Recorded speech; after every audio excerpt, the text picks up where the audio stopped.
বগালীকে যেতে হবে রুমা বাজার থেকে। বৃষ্টি না থাকলে এখানে যেতে মাঝে মধ্যে জিপ পাওয়া যায়, অন্যথায় একমাত্র উপায় পায়ে হাঁটা। পায়ে হেঁটে গেলে একটু কষ্ট হলেও দেখা যায় অনেক কিছু, আর হেঁটে গেলে লাগবে প্রায় 4 ঘন্টা। বাংলাদেশের সবচেয়ে উঁচুতে যে লেক, তার নামই বগালী।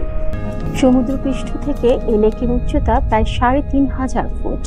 প্রায় ১৫ একর জায়গা জুড়ে বিস্তৃত এই লেকের পানি দূর থেকে মনে হয় গাঢ় নীল। একবার যে পাহাড়ে যায়, পাহাড় তাকে বারে বারে ডাকে। সবুজে মোড়ানো নীরবতায় চোখ প্রকৃতির স্বপ্ন আঁকে।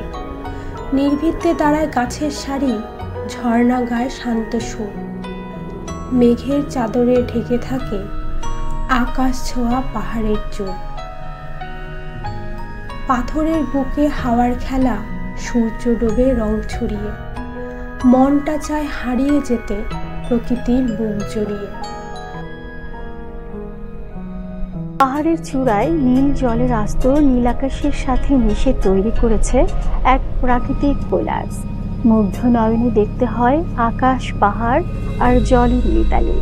প্রকৃতি এখানে ঢেলে দিয়েছে একরাশ সবুজের ছোঁয়া। দুর্গম পথ পাড়ি দিয়ে আসার ক্লান্তি হারিয়ে যায় হ্রদের অতল গহ্বরে।